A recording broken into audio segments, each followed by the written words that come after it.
Hey everyone, welcome to Zeitgeist Zealots. I'm Forrest. I'm Major. I'm Robbie.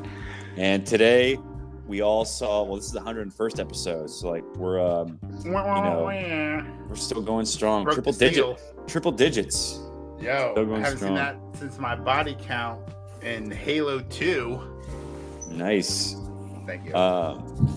Yeah, I haven't seen triple digits since my had A's in high school, so yeah, then went down. Did you say AIDS or A's? A's. I want to show everyone in school how I got A's. And then hopefully they can get A's themselves after being with me. All right, so That's a good study, buddy. A wink. So we all saw Guardians of the Galaxy Volume 3 this week, and we're really excited to talk about it. So excited, but first, can I interrupt? I just want to, I didn't tell you this. I want to spring it on you, right, for spontaneity. I want to talk about one thing real fast, just 2 seconds. Trump? I experienced my first wave of cancellation, and I just want to talk about it for a second. I got canceled on the Nextdoor app. You know what Nextdoor is? Are you guys familiar with this app? I don't think so. Oh, it's the worst. Have you guys ever talked to your neighbors?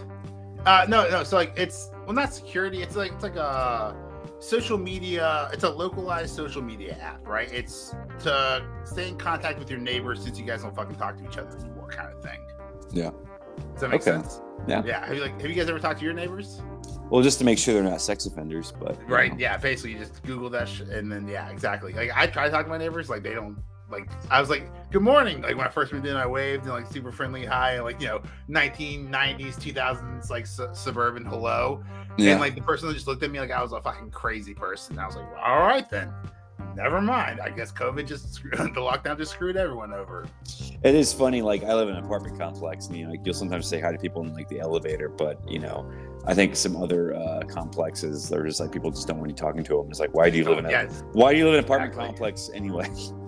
It's right. Kind of don't talk about it's kind of meant to be straightforward. Yeah. So I posted on Nextdoor asking my local neighbors. Right. So I have 2 posts on Nextdoor. I'm a big lurker. Right. I like to read what's going on in my neighborhood and how crazy my fucking neighbors are. My first post was about why people don't use turn signals. And it was probably the most viral post I've ever made. Got over like 10,000 interactions in the first 24 hours, right? Which is pretty big because that's like half or a third of like the community, the retirement community that I live in, right? Like, that's pumping out some big numbers. But this time, I asked why my neighbors didn't feel like they had the need to put their carts away after grocery shopping. And my account got suspended. I reached out to Nextdoor. Turns out a lot of people complaining about that. A lot of people reported the post I made. However, since I did it respectfully and I didn't violate any terms of services and I didn't use any curse words, I was like super polite, super respectful, just curious. Like, hey guys, like why the goddamn fuck? I didn't say that. Obviously, I was being respectful, but I'm talking to you on the podcast now. Like why the F do you guys think like it's okay for you to not put your carts away? And so many people got upset that they because they couldn't report it for anything else. They just reported that my name was fake, Major, right? And touche, good for them, right? Like, all right, cool, whatever. But that's my first time being canceled. When you say don't put the carts away, do you mean like put them like taking them all the way back to the store, or just put them into the little cart collection? Put them in the cart trolley. I'm saying don't unload your cart. Move your cart a foot into the other lot and then just drive away. Right? No. Put your cart put your cart wherever it belongs. Right? I have been to some Publix that don't have like the cart drop-off trolleys in the middle of the parking lot, and that sucks. But you know what? You're white and you're shopping at Publix, motherfucker. So walk the extra 30 feet and go fucking put that cart back. Right? Like, get some goddamn responsibility. Be a good citizen and put your cart back. That's I think all someone on the app had like lost a loved one who was returning their cart back to the store and they got hit by a car. And if they had just left their cart, if they just left their cart in the parking lot, they would have lived. So and it's I think you stirred those emotions for them. So dude, all these cars, like everyone, the average age here has to be over 65, right? So I know you guys have been grocery shopping for a long time. You guys all have nice cars, right? And you're telling me you're so okay. And we're Florida. We have hurricane level winds, and you're so okay with these carts just flying around loosey goosey throughout the parking lot. Like maybe it'll hit your car one day, or maybe we just don't be pieces of shit in Florida. That's all I'm saying. Anyway, I got banned. So that was my first day. That just adds on to my point, Major. If like it's mostly retirees living and senior citizens living in Florida, then it's probably senior citizen who ran over that person's loved one. It's kind of like the episode of South Park, Grey Dawn, where like Randy's like, "Get off the roads! Get off the roads! Old people, drive!" Oh yeah, that's so good. Yeah. I forget, man. The episode's like so old. Because pun intended, pun definitely intended. Yeah, because like they're all like at a council meeting. It's like, wait a minute, all the senior citizens are at one place at the same time, and they'll be leaving at the same time. Yeah. Oh my! Yeah. Get off the roads! And there's like a one guy like in a boat. You just hear dun dun dun. And it cuts to like this is the way to cut your kitchen buffet. Dun, dun, dun, dun. I think you took a left here. He just drives off the bridge and runs over. And they're like in a haunted house. And it's like, do you hear something? They open up a door. It's like old, like there's a car in the closet. How did we get here? That's basically Florida, I'm guessing. Basically, no, it's 100%. 100%.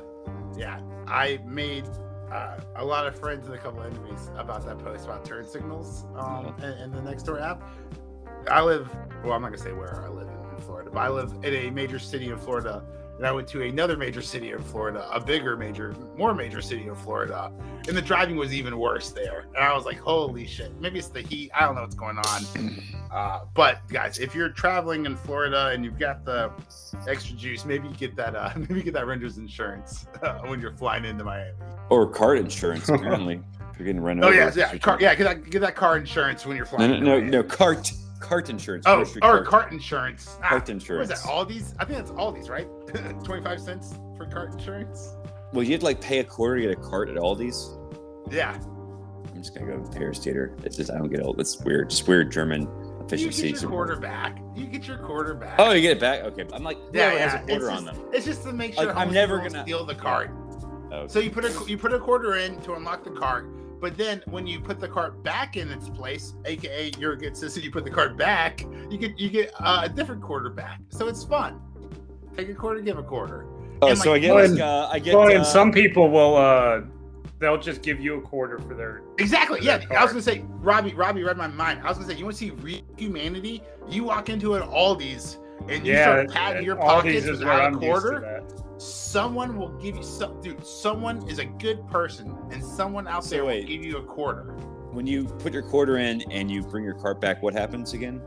You get the quarter back. Oh, which one? Cam Newton or I was waiting for that. Yeah. I appreciate that. There's good. Who's the new QB for the Panthers again? I forgot. It's not Tom Brady. It's not Tom Brady. Jake Delhomme. Knock knock. Who's there at the Patriots Stadium? Not Tom Brady. Okay, sort of a catch-all there. I want to break this down just for a second for all the listeners who have been listening who have come to know us as their best friends, as we are our best friends. Forrest, one faithful day, knocked on my door. Rob and I are hanging out. We're playing Halo or something, and Forrest knocks on the door, and Rob and I answer, and Forrest goes, knock, knock, which is weird. He just knocked, and we literally answered the door, but it's Forrest. He's making a joke. So we go, who's there? And he goes, not Heath Ledger. Oh, dude, the man died like 2 months ago. Like, it was like the most savage joke in my entire life. Right after Dark Knight. One of the funniest things that I've ever heard. Like, that joke is so savage, so cancelable, and yet one of the funniest things I've ever heard in my entire life.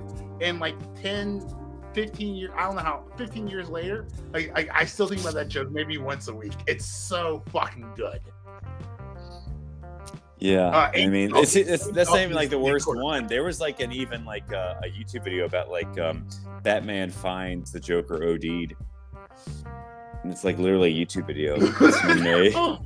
Yeah, that's pretty. I think I showed it to you, Major, back in the day, and you're just like, this is tasteless. Oh no! There's an even better one where it's just like Jack Nicholson comments on Heath Ledger's death, and they just play a clip from the first Batman movie where he's saying, "I'm glad you're dead. I'm glad you're dead." This is a recording from that movie, so A lot of tasteless stuff back then. Yeah, comedy, dark. Don't let Speaking of dark comedy, speaking of dark subject matter and comedy, are you guys ready to get Guardians of the Galaxy had a lot of both of those things. What a backstory of Rockets.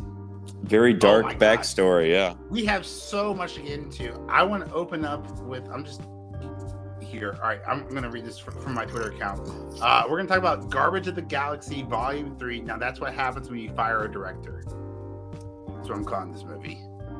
Well, it's just funny. This is probably like the darkest, even more so than like Infinity War, where like half the universe. Oh, and they get one of their actual F-bombs. Yeah, the first F-bomb. The first F-bomb. First F-bomb. How perfect is that? Like, dude, so get in the fucking door. Open the fucking door. We've all been fucking pissed off as someone who just can't open the damn passenger side door. I mean, that's a pretty old ass joke. Like even in movies and TV, like, just like they can't open the door because like they hit an old ass car. They hit the unlock button at the same time they try to open it.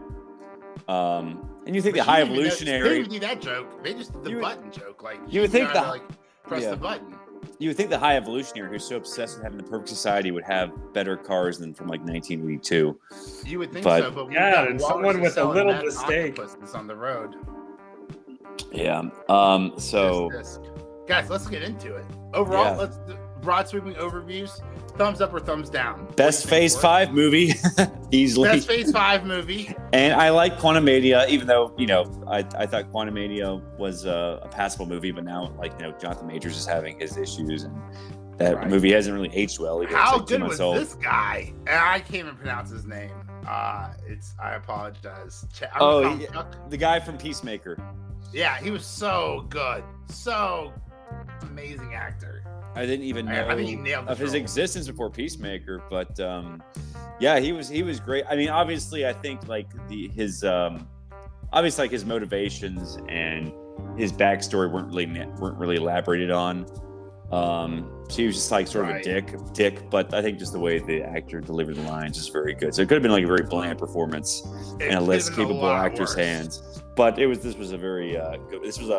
I liked Ego back in. I liked Kurt Russell's Ego was really good too as a villain. But I think they were both better than like Ronan in the first movie. He was just sort of like a bland, crazy. Ronan was. Well, but luckily the first movie had Nebula, who was actually a much better villain, even though she wasn't. But how good was Nebula in this movie? Nebula was fire. What's it, Killian Jones or? Yeah, Karen Gillian. Yeah, I forget the girl from Doctor Who. But yeah, she's definitely the I think one of the best parts of these movies. I mean, Gamora was Zoe Saldana was also the queen of sci-fi. She's in Avatar, Star Trek. Yeah, her character was kind of a bitch, kind of terrible. I didn't like the acting, I didn't like the writing, and I didn't like the directing. So but overall, I think that was sort of the point, though, right? That was sort of the point, that it's a completely different character from the Gamora we knew in the first two movies. So no, that I don't have a problem with that. I think so. We're gonna get into this. We're gonna get into this. I think this was some piece of shit, lazy ass writing. I have an overall thesis that all of my criticism comes across, and that is, I have been begrudgingly fired, or I've been fired and then begrudgingly rehired, right? So I know what kind of effort and what kind of work you put back in on that second go around, and I'll tell you right now, it's not fucking much, right? Like, I thought there was some real heart. I think the backstory, right, with Rocket Raccoon, amazing. If I could give an Oscar to the backstory, fucking amazing, right? But that was only one thing from Book of Boba Fett.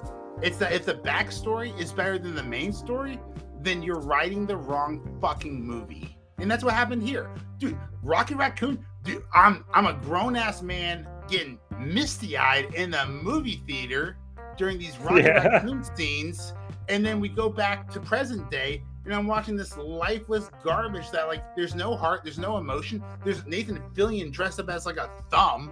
God, it's the he's dressed like the Mifflin ever Man. Seen in my life. He's dressed like the Mifflin Man, actually. The Mifflin Man, the Mufflin Man. Do you know the Mifflin Man? The Mifflin Man. He lives on Tire Lane. So I think James Gunn begrudgingly wrote this, right? Like, dude, he got fired for some bullshit, right? Like Disney was aware of those tweets at the beginning, and they said, "I don't care. Those aren't very funny, but those aren't necessarily offensive for 2010." Well, I like, doubt whatever. the Disney board of directors was like looking at his tweets from like for 10 sure. years But prior. whoever hired him was aware. Like you have an agent, you talk about this. Like when you're getting run for president, you go through, I guess. I don't even know. Right? I don't even know if even agents do that. I think they just look at his resume. Well, reportedly, or I'll say this: reportedly, Disney was already aware of the tweets. I'll say that then. I can't remember if it was the Hollywood Reporter, the Variety, whatever. I can't remember what article I read, but Disney was aware of this. And then it only became an issue when someone called about it on Twitter and it became like public knowledge, right? Then he got fired, then there was public backlash, and then there was some like blah, blah, blah. He got rehired, right? Like this was the biggest mistake Disney ever fucking made, right? Because they gave DC their number one competitor, which I'm happy about, by the way. But like from a corporate standpoint, like they fucked up. They gave DC like the best possible director they had, right? Like, well, the Russos. The Russos took themselves out. The Russos Titans retired. I think they're going to come back. I think Feige's offered them X-Men. I think that's probably they're just going to do their own stuff for a while. I think they really want X-Men, probably more so than Avengers. But I hope they do the Community movie. I hope they. Can you imagine like a Russo's brothers doing like Teen Titans or even the Legion of Superheroes? Like, mind-boggling. I think they're going to do X-Men. But speaking of Endgame and the Russo brothers, what do you guys think, Robbie Forrest? What do you guys think? Was this the best Marvel movie since Endgame? I didn't even like Endgame that much. It was definitely the best one since. Definitely the best one since No Way Home. Since No Way Home, it's definitely been like the best one in a long time.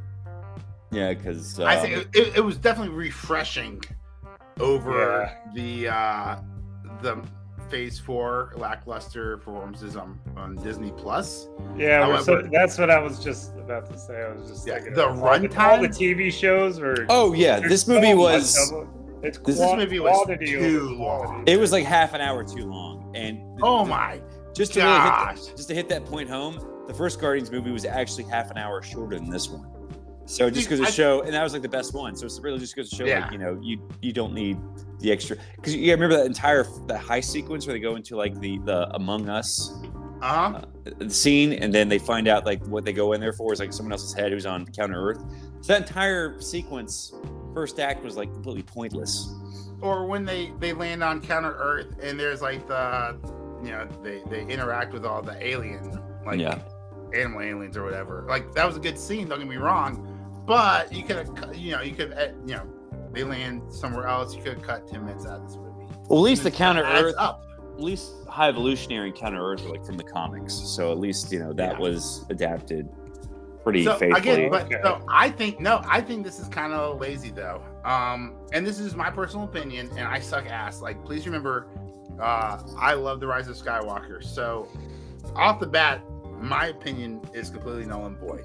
Now, for those who haven't listened to the podcast in the past, I love The Rise of Skywalker because it got my wife into Star Wars, and that's the only thing that matters. Now, like on May 4th. But at what cost, Major? At what cost? At what cost? Not the Last Jedi, that's for sure. But like, dude, on May 4th, my wife came home from work and she said, "Hey, what Star Wars movie do you want to watch tonight?"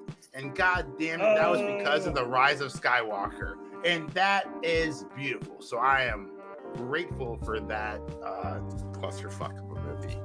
I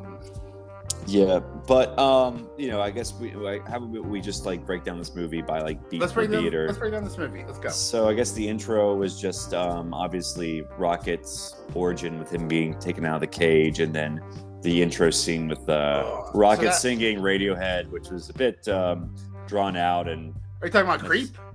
Talking about the intro. Yeah, the worst movie from the 90s. Dude, I'm so tired of hearing Radiohead Creep. It's not that great of a song. The guy's a creep. And like, if you're like, Major, that's a great song. No, fuck you. Listen, there's an interview where the lead singer of Radiohead talks about how he thought that song was trash.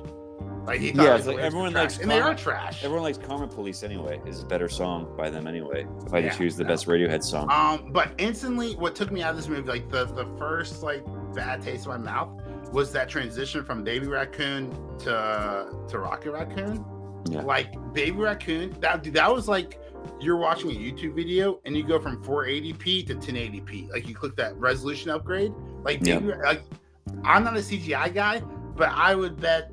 I mean, not my farm, but I bet like your neighbor's farm, right? That was two different CGI teams because the baby raccoon CGI, like the hairs were like they were thick as shit, and then it just awkwardly transitions to Rocket Raccoon, and then you go from 480p to high definition, and you can see every hair on his body now, and it was just so jarring, and it's just so awkward after Marvel has received such negative feedback in these last 3 months about their CGI, and then they were like, fuck it, we're still gonna have this jarring ass transition. We don't care. Yeah, sorry, She-Hulk. Rocket was definitely, I give him more money to be blossom to life. So, it's interesting that it moved from, the Radiohead scene, and it goes to Rocket talking. He finds Quill, and he's like drunk, and he's sad about Gamora and stuff. And then, so can I mention this? Yeah. Or I'm gonna touch on this now. I'll bring this up later. When I talk about bad writing, one of the parts I don't like when I mention bad or lazy writing is this part with Peter Quill. Peter Quill, we meet Peter Quill, and he is belligerently drunk, right? And I'm not casting judgment, right? Dude, the man fell in love with Gamora. He lost the love of his life. He got the love of his life back, killed half the universe. And she doesn't remember or like him. That's even like almost more painful than not getting her back at all. Right, so like, I love like that. This is how he's handling it, right? You had Fat Thor. This is drunk Star-Lord. I'm totally in fine. Like, still in great shape, though. Still in great shape, right? Yeah. I mean, the cover of Men's Health. But the rest shape. of it, the rest of the writing was terrible. Like, so this man is like cannot handle the thought of this woman being alive and not with him, and he's blackout drinking. Like I would imagine every night, but at least on this night, right, when we were opening the movie.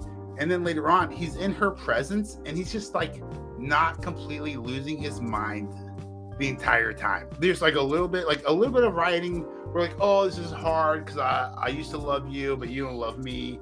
But like that's not real heartbreak. That wasn't real writing. That was like a Chat GPT prompt. Like Chat GPT, please write me some dialogue about insert what I just said there. Right? Like there was no heart. There was no real pain, real struggle. Like, dude, if you're drinking so much, you're blacking out. You can't even walk. Like, your friends have to fucking pick you up and carry you to your bed.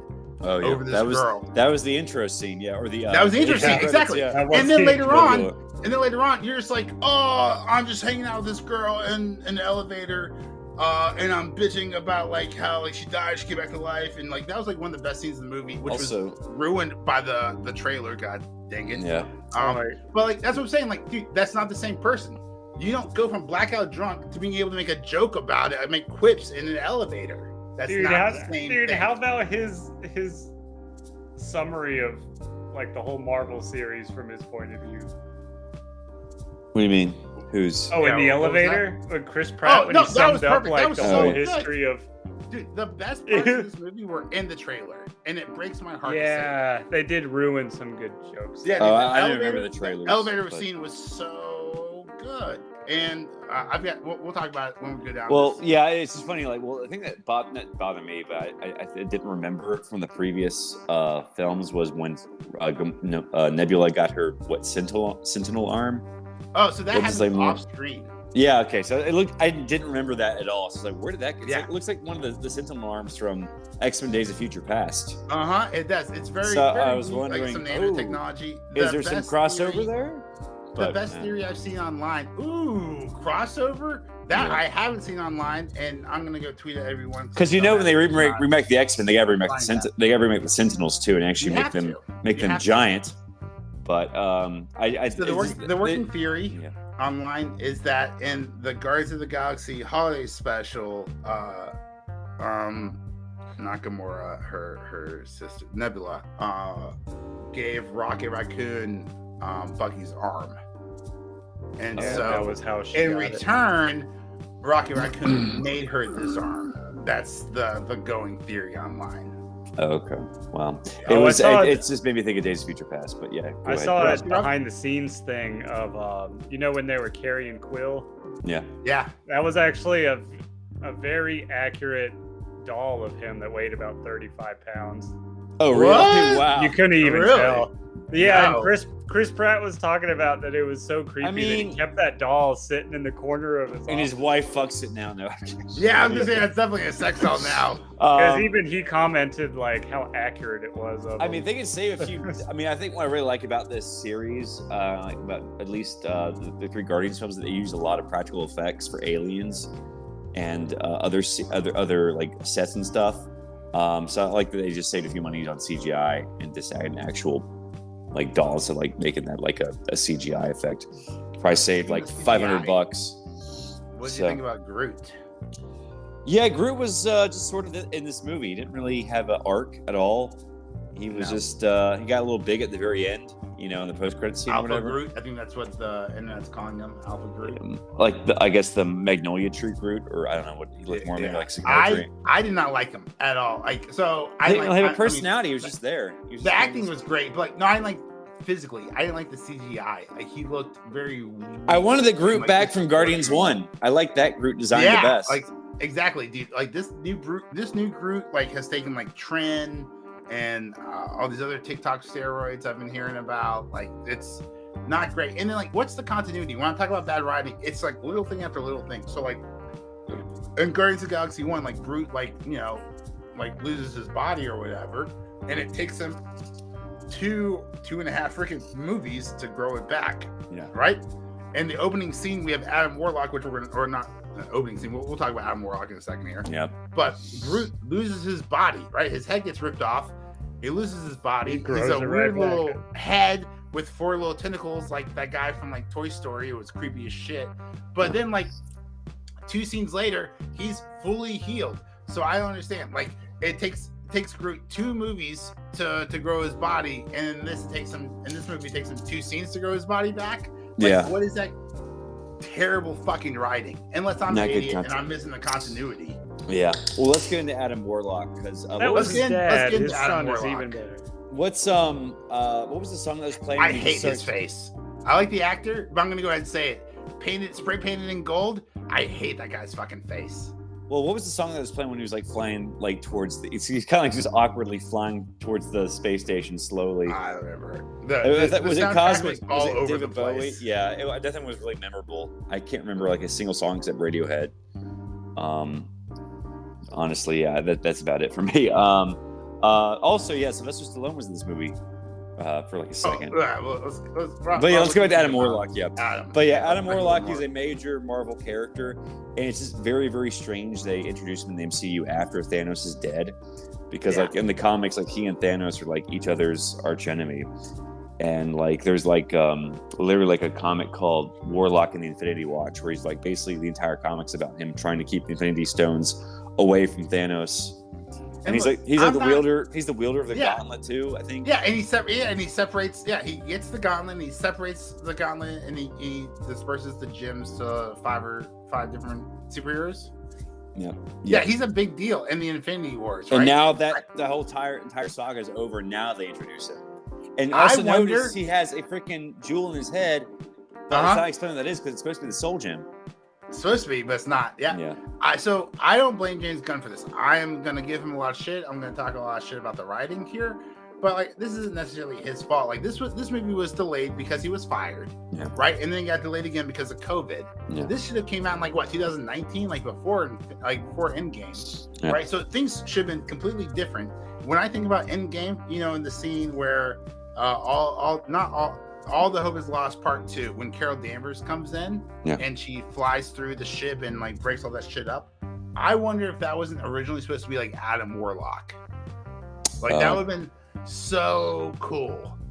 Right? And I can tell you the incels online would have enjoyed that a lot more too. Versus another Captain Marvel cutscene. Oh yeah, well remember the only Marvel movie we have left this year is the Marvels. So like, you know, we better get excited for that. Oh, I'm so excited. I'm so pumped. Woo! Well, we are getting like Secret Invasion. I don't even know if we're getting Loki season 2 because it has Jonathan Majors in it. Like he has a pretty big role in that one, and I think they're about to get ready to recast him. You think so? I think so. I think that's been the rumors online. They're gonna recast him. It's just like he's just too tainted. So, what about you, Robbie? Are you looking forward to the Secret Invasion of the Woke Culture, or is that just Marvel Phase 4 for you? Well, we don't know what Secret Invasion is going to be like. We'll see. I mean, it's going to be like a Nick Fury-led episode, so... Yeah, we'll see. Hey, speaking of Nick Fury, did you guys know Samuel L. Jackson is the highest grossing paid actor of all time? What? Doesn't surprise me. He's like in everything. Of all time! More so than, like, in terms of, like... The Everyone, dude. He's the highest... Dude. I'm so happy for him. Isn't like Jerry Seinfeld? There's some motherfucking money in this motherfucking bank account. That's all I gotta say. Well, I think Jerry Seinfeld's the highest paid actor of all time, like in terms of just like money. But I feel like in terms of like number of movies that have grossed the most. Are you talking about like Jerry Seinfeld, like paid per minute or like paid per episode? Per episode, yeah. I mean, I guess like this is like wealth accumulated through Hollywood. The movies, I'm sure, like the movies he's been in, like because it was Star Wars, Avengers. What was another franchise he was in? I'm surprised he hasn't been in any Fast and Furious. I'm surprised he hasn't been in any Fast and Furious movies. He was in the first Jurassic Park. I read that, so that was a pretty big movie. Wait a second. All right, now I'm looking at Wikipedia. Oh, this is weird. All right, anyway, looking at Wikipedia, highest grossing. Oh, this is box office gross, right? Yeah, box office, not like. Never mind. All right, so Scarlett Johansson's box office number 1, Robert Downey Jr. is number 2, Samuel L. Jackson number 3, Zoe Saldana number 4, Chris Pratt, Chris Hemsworth, and then Tom Cruise is number 7. Chris Evans is number 8. Dude, so like 1, 2. Most of those like all 3, Marvel 4, movies, 5, except 6, Tom 7. Cruise. Yeah, 7. So like 7 of them. Yeah. What the actual fuck? Back when Marvel ruled Hollywood. Well, I mean, if you want to look at I think that. Scarlett Downey this is Scarlett Johansson, 33 films, Samuel L. Jackson, 64 films. So that's where that extra money comes in. Also, one of the things I did like about this movie is that it was so insulated from the rest of the MCU. Like the first, like I mean, I think the first 2 were also felt the same way. Like just no reference, not a single Avengers reference. I don't think. No Thor, sure. Yeah, no Fat Thor reference. No Thor. Thor wasn't in it. You know, it was in the contract. You think James Gunn was like specifically like, I want to write the script I want to write, and I don't want it to have to do with anything. That's what the first one was so great. It said nothing to do with like what was going on with the Avengers. Yeah. So, but yeah, that's definitely another, I guess, thumbs up or great thing about this movie. But yeah. Adam Warlock, spray painted gold. Did you like his baby face? Yeah, I mean, I guess because I've gotten used to that race of people, and I don't know them in the comics, so I only know the version of them. Yeah, okay, that's good. What about you, Forrest? You're a little more familiar with him in the comics, right? Well, like I said, it just seems like it's sort of like making a Black Widow movie after her character already is dead. It just sort of seems just like. Oh no, I'm fine with that. I feel like they could feel free. Like, look, mistakes were made. They fucked up. They fired James Gunn, right? COVID happened. Like, there are some things like writers can't change, the movie can't change. So you just gotta work with what you can, right? But like, it would be a shame if at the end of the day, the MCU never had Adam Warlock. So they introduced him when they could introduce him. It sucks like how they had to introduce him. Yeah. But actually, I want to back a little bit because I think for people who don't know, the Guardians of the Galaxy, at least the incarnation this franchise is based off, Adam Warlock was a founding member. If you guys don't know the founding squad of Guardians of the Galaxy, I'd recommend sticking around for the post-credits scene because you'll see the original lineup. Good writing. Good writing. Well, no. No? Is that not? No, well, it had a girl called who's a Phyla Vell, who's like another founding member, but the founding members of the 2008 team. Well, that's the girl with the eye. That's the girl with the eye. That's what they're calling her, Phyla Vell. Yeah, the 2008 incarnation that this whole franchise based off was the new one. Yeah, Star Lord. The original from the 60s is like yeah, that's not it at all. It's like Sylvester Stallone's character, even though it's like. Is like Charlie 7, the Diamond Guy. Yondu was a founding member of the original Guardians team. Charlie's 27. Yeah, Astro, Martinex, I think. Tenega, and then dude, what a memory. Captain Victory.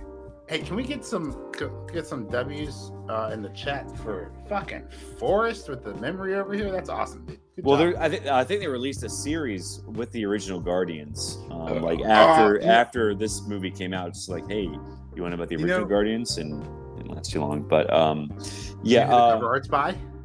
What was that? You know who the cover art's by? Who? Gene Colan and Mike Esposito. Which, if you read real fast, it sounds like Giancarlo Esposito. Who's that? Giancarlo.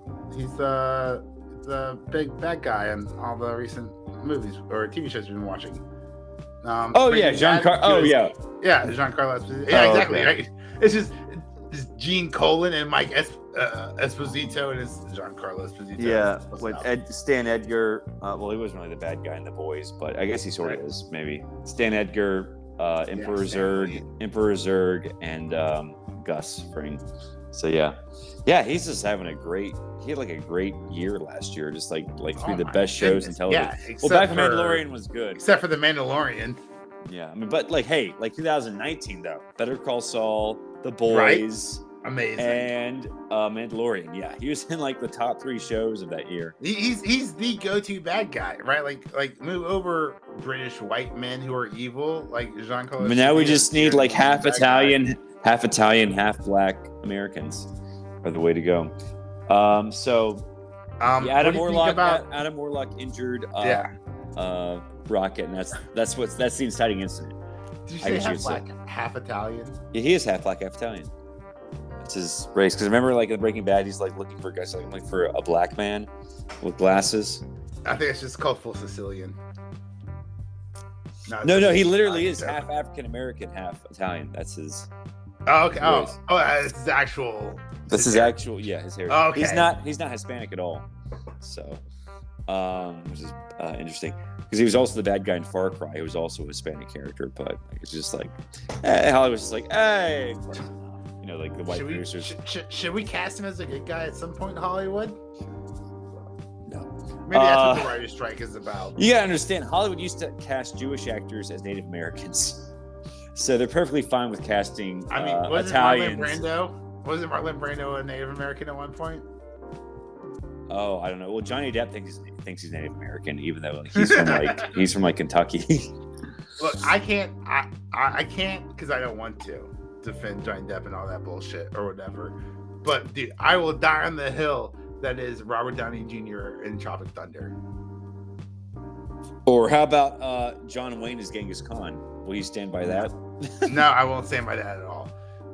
No, because that's true blackface. That's terrible. Like what Robert Downey Jr. in Tropic Thunder and what Ben Stiller was doing is. What about Rob Schneider in I Now Pronounce You Chuck and Larry? That's like supposed to be like a pro gay movie, and they have Rob Schneider in yellowface. I can't condone anything Rob Schneider does. I do not. He does not strike me the right way. You've seen Rob Schneider as an animal, and you've seen him as a hot chick. Now this summer, see Rob Schneider as a carrot, and he's about to find out that being a carrot ain't all it's cut out to be. Rob Schneider, Rob Schneider in The Carrot. That's South Park. Is that a segue for Carrot Face? It's like Taser Face. Yeah, but in Guardians of the Galaxy, there's a guy. Oh no, that was the girl who played Ratcatcher was in Carrot Face. Because remember, because I think what I really like about this movie was it was in Carrot Face. It really showed Peter Quill like his strength, because he's not like the strongest guy on the team. No, he's not like the smartest guy on the team, but he is good at he's seducing women. Yes, yeah, he can seduce the ladies. And he used that and I love that he was just like, maybe he is. He was just like James Gunn is 56 and his wife is 36. How does a multi-millionaire, famous Hollywood director get women who are attracted to marry him? I don't know how it works. Maybe you cast her in everything you fucking write and direct. Well, only three things so far. He's only been married to her since 2022. How long many things do you write and in a year and a half. Suicide Squad, Peacemaker, and Guardians 3. So, and Guardians 3. I'm guessing. Look, I'm having fun. I'm giving her shit. All right. There's not a way in hell if I was a Hollywood director and I'm married to a Hollywood actress that I'm not gonna write her in. Like, dude, I'm trying to get I'm trying to have a good life. Happy wife, happy life. There's no way I'm not writing her in here. But that being said, like, I'm still gonna have some fun on this podcast. We're gonna do shit for it.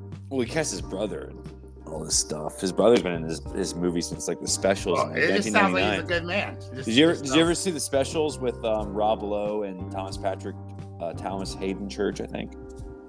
Who else was in that movie? It's like basically like it was like not a documentary, but like it actually sort of was like a mockumentary about the superhero team, who's like the seventh most popular superhero team in America, and it's just like basically like a day in their lives. Justice League. And like the leader, like Rob Lowe's character is like a character called the Weevil, and he's having sex with the leader's wife, and he joins like a more popular superhero team. And it's like basically like all the other team members like get drunk, but I think his brother Sean Gunn like plays like a character who was like an alien blob who became a human. It's really weird. So I think it's like nepotism in Hollywood is like it's like one of those things that like it still happens. Like no one does any like the Mandalorian, that kid who was like reciting the oath, who was just awful. He was like some producer's son, right? Yeah, go back to the podcast to get the actual stats. But yeah, he was connected to Hollywood. He was someone's son for sure. And most actors are like Gwyneth Paltrow. Her mother was an actress, and the David Carradine and Keith Carradine. Their dad was an actor. I hate to tell you this, but like a lot of Wall Street bankers, their parents were Wall Street bankers. A lot of like people who own construction companies, their parents own construction companies.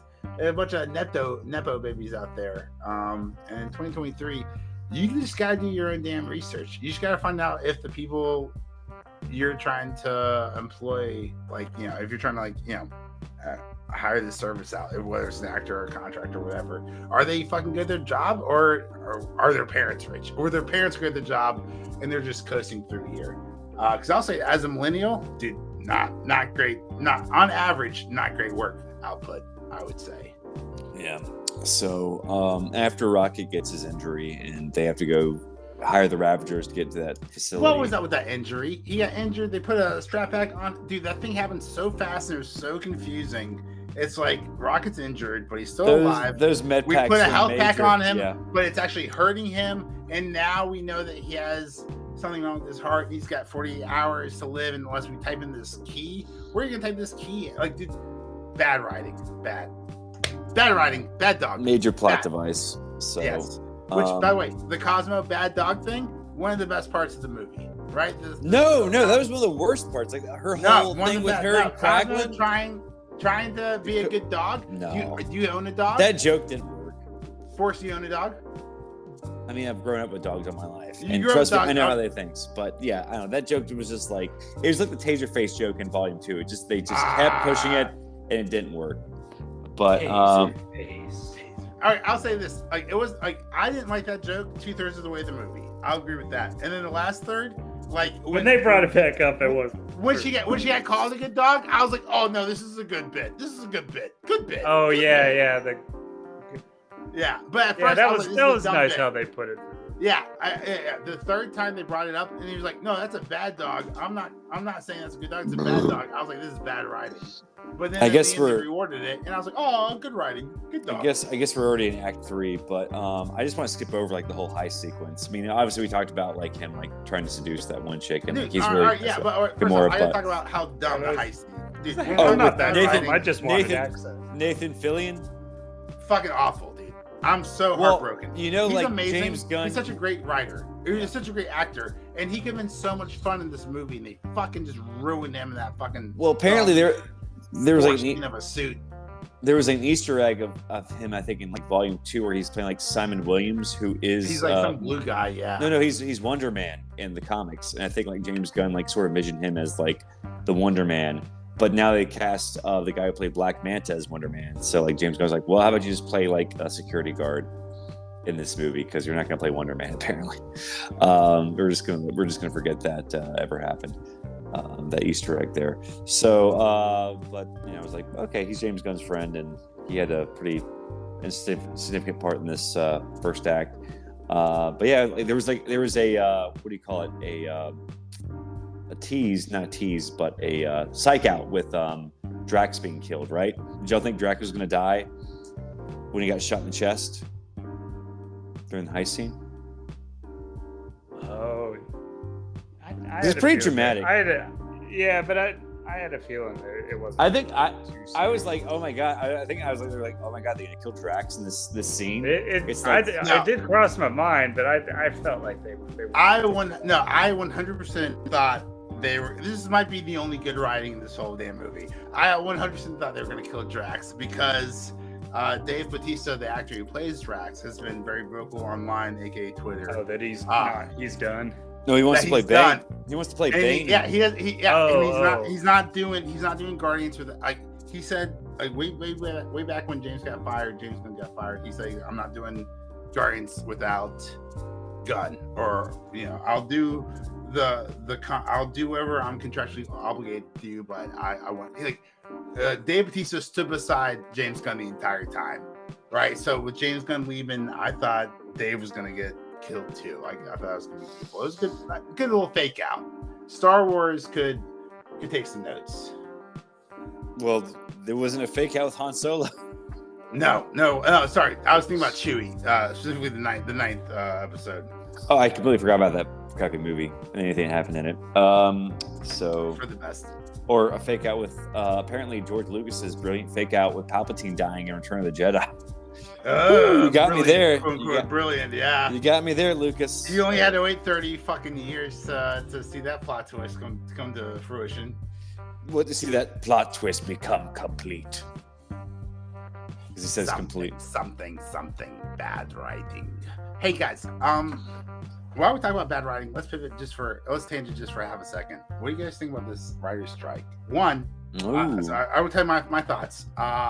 It seems like the writers' conditions are inhumane, right? It seems like they're minimum wage, like they need to be paid better. Well, let's remember, Mage, that it was pretty inhumane to make us sit through She-Hulk. Yes, that's what I was gonna say. And Jessica Biel wants more money now.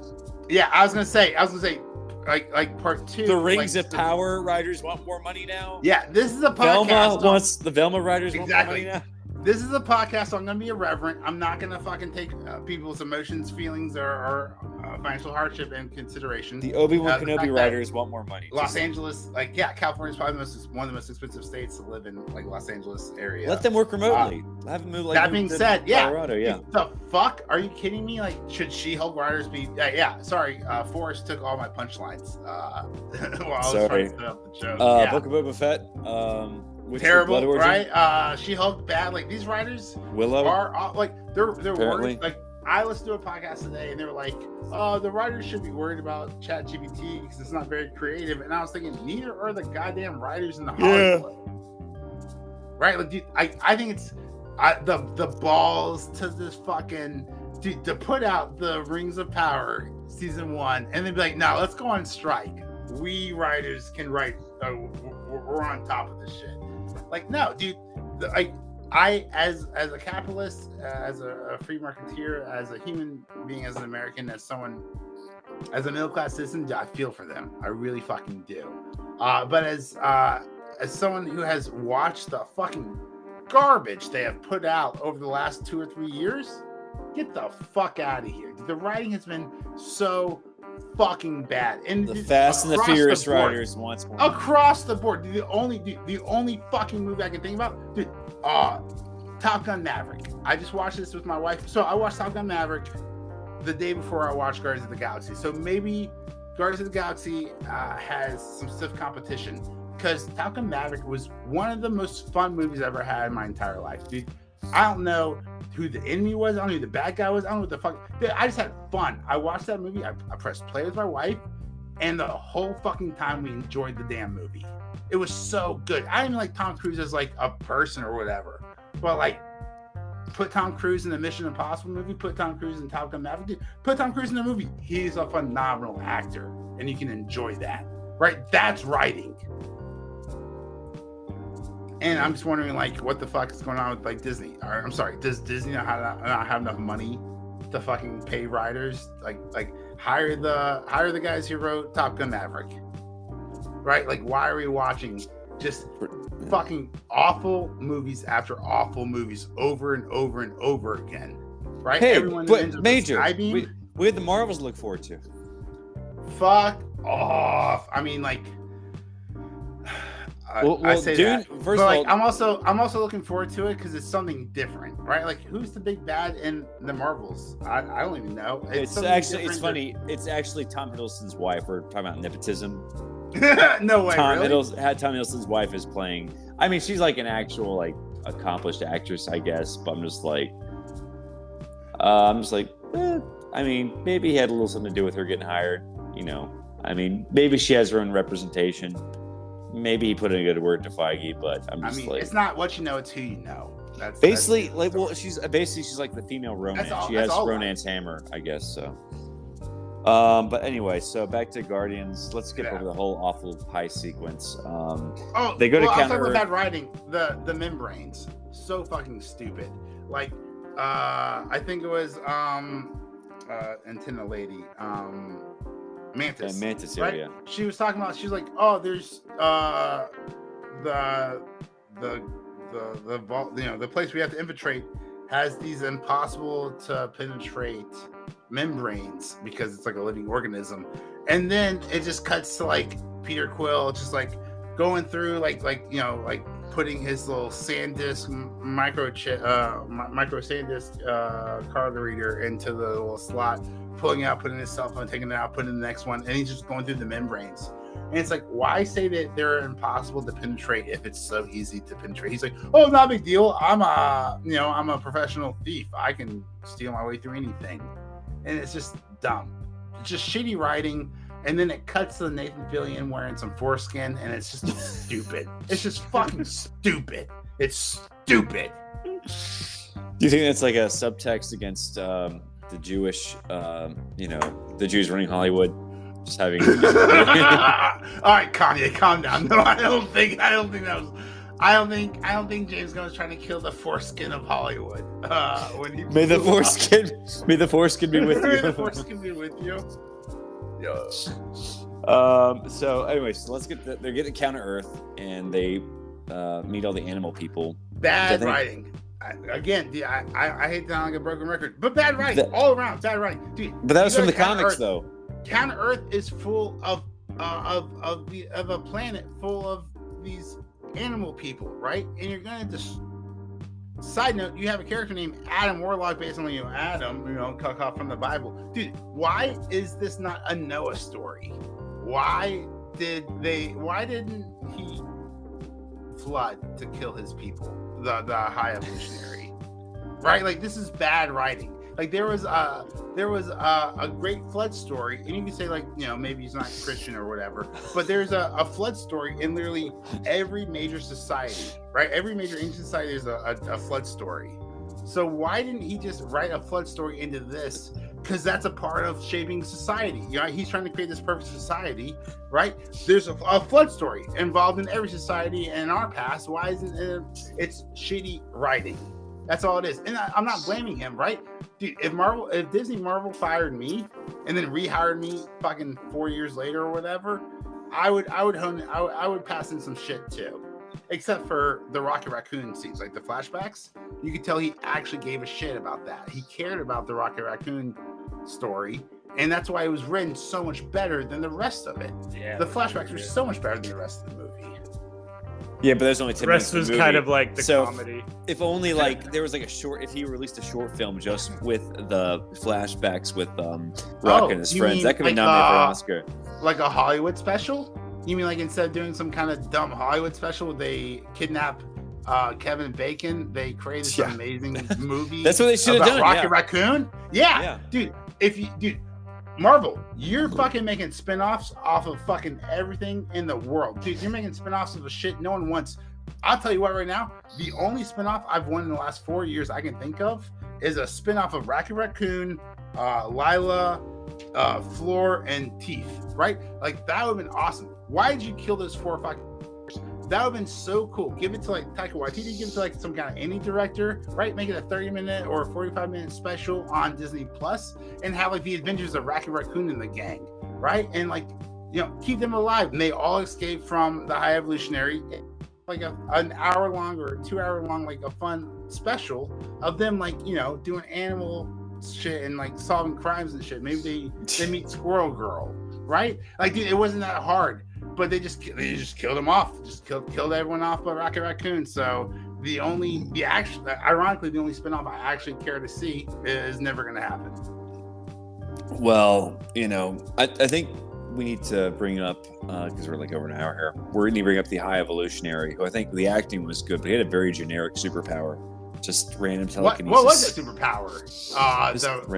The purple stone, which was already power of purple. destroyed. Yeah. Well, the thing was, like, High Evolutionary's costume it. in the comics is like red. So like, why they even make him purple? It just seemed a bit strange. But I thought the showdown with the High Evolutionary was kind of underwhelming. Although, like, all the Guardians got in and got a hit on him. Yeah. But it just seemed like Rocket just had this gadget in his head that just like powered off his suit, it seemed. But I thought the acting was good, and I liked how it brought back, like, we didn't like, why would the back of his head be fucked up? Because he scratched his face. They took the mask off, like, oh, his face is gone. Yeah. So I thought that was one of the best writing, directing, producing, like one of the best overall moments of the film, because it set up so well. There's special movies. There's special moments in these special movies where you, as the audience member, discover the twist for yourself, like a moment, like 30 seconds before the actor does on screen. Like, you get that self gratification of it, right? Like, that's what happened here. Like, because like there's like a flashback of his regular face, and you see his normal face, and you're like, wait, I recognize, like, the faces were different, and I started to question, like, what's going on here? Like, why is this guy's face look different? And my first thought was the back of his head was like all mechanical now. Yeah, I didn't think about the front being a total mask. I was thinking you just modified. Ford has a good point. Why is the back of his head mechanical when it was only cosmetic damage? Well, it's because he can control gravity with his mind. So not using a stone, but just using some kind of technology, maybe. Yeah, he's using some kind of tech throughout his whole body that he can just move stuff. Yeah. Well, I think like his superpower is pretty generic, and I guess he was. I wouldn't say that's bad writing. He seemed more powerful than Kang. Yes. Kang had the exact same sort of power, just like random telekinesis. Yeah, and he didn't have the laser beams. Yeah. Or the blue filter on his face. I thought the acting was better too. Apparently that was part of his. Well, apparently there's a campaign to get the actor to replace Kang. For the MCU, because like, well, Jonathan Majors can't do it anymore. So I don't like that continuity wise. Like, I would say, like, casting wise, they should make that. But he's a variant. I mean, if Star-Lord can be T'Challa. I feel like if you call him a variant, I'd have to call you racist. But we're just having fun here. Well, hey, remember Matrix Revolutions when they recast the Oracle? It was like, let's get another old black lady. Or when they recast fucking Iron Man. War Machine. Yeah. Terrence Howard or whatever. Yeah, it's like, God, dude, what a terrible fucker. Who's not Bob Iger? Who? Ike Perlmutter, I think, was. Ike Perlmutter, who was like, he said like, oh, let's go ahead and replace them. They won't realize like all black people look the same. Let's go ahead and replace them. All black people look the same. Terrible quote. I can't believe we got that one. Yeah. And yet he stayed employed there for like 10 more years after that. So it's just crazy. Or 13. So, but yeah, I think the ending was definitely drawn out. I mean, we had all the kids be saved. Well, we have to like get into like what everyone's complaining about the internet is like, why didn't Star-Lord have his helmet on with him? And James Gunn's explanation is, oh, he left it in his sock drawer in nowhere. That's his actual explanation on Twitter. I can see it. I think it might just be like Chris Pratt's representation just want to have like the maximum amount of face time in this movie. I think James Gunn would have been a boss to have been like, you know what? Because so many fucking TV shows and movies are out right now are just all main characters with helmets on. So I said no helmets for this one. Well, yeah, Mandalorian. I guess like we get enough of that. Disney was like, you get enough of that shit with Mandalorian. We'll exactly, yeah. You never got to see Pedro Pascal's face in season 3, so you're going to see all of Chris Pratt's face. Hey, and congrats to Chris Pratt, right? Married, the number 1 movie over the box office over the weekend in box office, overtaking Mario, which he also started. Right, so his number 1 movie overtook his number 2 movie. So he holds both spots, top 1 and 2 right now. Good for him. He's found a better franchise than Jurassic World after this one. And I guess they'll make another Mario movie. I'm guessing, but it says that Star-Lord will return. What do you think about that? You guys stick around for this awful post-credit scene? He's talking to his grandma. Listen to him eat cereal some more. My bladder hurts so bad. 10 minutes I fucking waited for that. No reason. You probably could have gone during the credits and come back before the credits been over. So I actually went to the bathroom when they landed on Counter Earth and all the animals were speaking not English. I looked over at my wife and I was like, oh, there's no dialogue here. So I just fucking left and went to the bathroom. And then I came back and I was like, oh, I missed the couch scene with Drax trying to get on the couch and whatever. Trying to make out on the couch? No, trying to get on the couch. Trying to get it on the couch? No, trying to get. He was like laying down on the couch. He's trying to get laid on the couch? Yeah, that's it. You can hear me. I know my mic's fine. So I think I trying to make out. But yeah, just so much stuff in this movie to talk about. But the High Evolutionary got killed. Did he die? Oh yeah, it's true. It was very vague. Maybe they'll bring him back. He's like, I'm not going to kill you. Maybe they'll bring him back. I'm sure they leave those open on purpose. We'll give you a very big for sure. They're going to make Red Skull. He never even came back. I mean, that's what I'm saying. He died. He quote unquote died or vanished in a sky beam in Captain America 1, and then came back 12. In Infinity War, maybe they'll bring him back in his actual red costume, and they'll have him be the creator of Scarlet Witch and Quicksilver, like in the retcon in the comic. Do you want Red Skull without Captain America, or are you also asking for the return of Captain America? I'm talking about High Evolutionary. Oh, I thought you were talking about Red Skull. Never mind. No, he has a red costume in the comics. Oh, and if they bring him back, he can wear a red costume. He's definitely one of the big Marvel villains, big Avengers villains in the comics. Hey guys, did you know that Star Citizen Alpha 3.19 is coming out? Robbie just tweeted about it. On the shameless plug. Hope we get that's our ad. While I'm on Star Citizen right now. Yeah, while he's playing Star. I was wondering why you were extra quiet this episode. Oh, you are multitasking, or really just one tasking and ignoring the other task. Rob's doing a big event right now. I'm really glad you're engaged with the podcast. Well, it wasn't really a big event. It was just. Well, hey, shut. They don't know that. I'm trying to make it sound better. Right, Rob's playing with one other person, like the podcast, not the podcast. It's a group of 4 of us. Rob's a professional e-gamer. Rob is on Twitch if you can find him. Good luck. He drinks too much coffee, so he has a Twitch. So we're at the end of the movie, and they decide the Guardians sort of break up because Mantis is going to go off and do her bullshit, and then Nebula is going to stay. I think. Well, Nebula leaves the team too because Nebula is not on the final team with Rocket and Groot and Phallus Vel and Warlock. Nebula, what is Nebula going to do? Is she going to kill Thanos again? I don't know. Probably. Gamora's off with the Ravagers. Yeah. Having sex just cut her out of the movie. How about just cut her out? Where the hell was Michelle Yeoh and Vig Rhames and remember because I teased them at the end of the second Guardians movie. They were the original Guardians, and they were just like not in this movie. It's weird. Oh, dude, where's Miley Cyrus? Miley, she was the voice of that robot. That's fine. That's fine.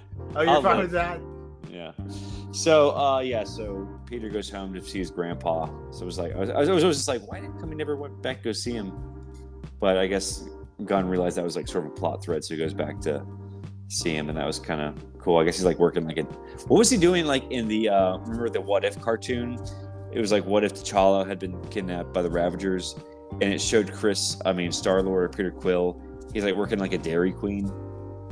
Yeah. Instead, so I'm wondering if that's what he's doing now. Like his grandpa made him like get a job. That'd be fun. Pay rent. Yeah, he's working part time at a Dairy Queen. That would be a fun Easter. That'd be a fun post credit scene. He's like, I can't mow his lawn, Grandpa. I gotta shift Dairy Queen. Yeah, exactly. Right, not reading the damn newspaper, and you see some like headline clip of Kevin Bacon tells all after being abducted by aliens or whatever. Like, it's such a stupid Easter egg. Forrest, you're absolutely right. That would have been so much better. So my question is who wrote this? Is James Gunn? It's like he has like no ChatGPT. Yeah, he's like can't get any other job on Earth based on his experience. It's like, well, I guess I'll just work at Dairy Queen and live with my grandpa. So that'd be really funny if his grandpa was Peacemaker's grandpa. Like he comes home, comes back to Earth, and it's just like a terrible old racist bigot man, like just this awful person. Yeah, I think a lot of old people know that the jokes they made when they were teenagers probably don't fly now, so they're just like, I'm gonna keep mum about that. Dude, are you kidding me? The 30-year-olds know the jokes they made don't fly now. But the old people know, like, James I Gunn can't knows say the jokes he made, the tweets he made 12 years ago don't fly now. Tweets are just as bad as Justin Roiland's texts, apparently. Oh, I haven't seen Justin Roiland's text, or whatever he got fired for. How's that gonna resolve? I feel bad if they're as awful as James Gunn's terrible fucking tweets. They're probably, probably just as bad, but it's just like I think they were just looking for a reason to get him fired. But I don't know. I saw the decoy episode of Rick and Morty yesterday. And I forgot how good that one was. Oh, really? Yeah. It's the one where it's like you don't all know the different decoys. And then you find at the very end, like the real ones are like they weren't even on the episode till the very end. The He's like, wait a minute, it's too quiet. Don't you mean it's quiet? What do you mean? You're supposed to say quiet. It's like, no, it's not quiet enough, Summer. Yeah, that was a pretty good one. So I still need to watch season 6. But anyway, so yeah, this was definitely the best Phase 5 movie of the MCU, which isn't saying much, but I mean, I think this was a lot better than the second one. Would y'all agree? Yeah. Right now, it's because the first, just because of length, and just some things that were short in there. I know a lot of people love the first and like the second. I like this. I actually went back and watched the first one. First one's definitely it's probably one of the best Marvel movies. Especially seeing like all the details about Rocket and going back. And you get all the, what he's saying. Like, he got drunk at one point in the movie and threw out some little hints about his past. Yeah, so I'm really glad they followed up on that. I mean, that Gunn followed up on Adam Warlock, and he followed up on, like, Gamora and Star-Lord, where they're at now. And like, I didn't ask to get made. Yeah, so... That was one of the best delivered lines in the MCU. You know, it's one of the worst... Not I am Groot? No, awful. All right. So you interrupted the joke. I was gonna make a joke. Remind me of that because I want to come back. So that was gonna be eviscerating. But let's talk about I am Groot. At the end, we hear him say, Groot say, "I love you." Oh yeah, we didn't even mention that. No one reacts. Like, I love you guys. I love you guys. No one reacts at all. What I've heard as a way of explaining it is, you notice how you only hear him say "I am Groot," but suddenly as the characters are with him more, they just understand him. Right, like you see Gamora. Maybe it's their point of view of starting to Gamora understand at the him. end of the movie, she now understands him, right? You see in the scene before that, like, and I think away, now we're now just starting to understand him. And now we understand him, and I think that's beautiful. Like, I'm sure James Gunn would be like, yeah, that's totally what I meant. Yeah, that's totally what I was. Yeah. Hey, what do you mean? What do you think James Gunn meant when he tweeted out? James Gunn once tweeted out in 2009, wondering which Disneyland character would be the worst to get raped by. I think it's Goofy, but Sleepy would suck too. So, like, this is James Gunn. Laughter is the best medicine. That's why I laugh at people with AIDS. These are his tweets. So those are what I got 5-4 back in 2016. So maybe the writing's always been bad. Soul, because he keeps Ezra Miller on the payroll. So can you guys still hear me? Yeah, he's gonna. Barely. Oh shit! My thing went out. Major, plug the social media and close us out. Bro, thanks so much for listening. We appreciate it. What do you guys think about switch to my Power Beat. Power Beats. Wait, you have Beats headphones? No, I'm kidding. We're not talking about the Flash. We're talking about Guardians of the Galaxy Volume 3. Now that's why I like to call directors who write movies after they've been fired. Guys, you can find us on Zealot Podcast on Twitter. That's where we're at. We're not on Facebook because Facebook's fucking garbage and we care about democracy. Fuck yeah.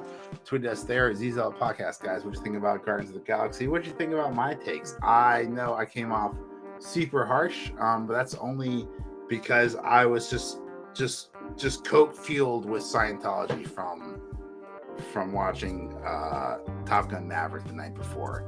Dude, what a movie, dude! I have a premium, like a top line A1 Sony 65-inch OLED, like the first year they came out, right? Like just like a gorgeous television. 2016, 2017, right? So it's been like 5 years. Okay, this is the first movie I've seen on my television in 5 years that I was watching the movie and I thought to myself, God damn it, I need a bigger television, dude. I watched Top Gun Maverick and I almost went out and bought an 85-inch, dude. Oh damn. Yeah, dude. This movie was so good. It was so much fun, dude. So good, so fun.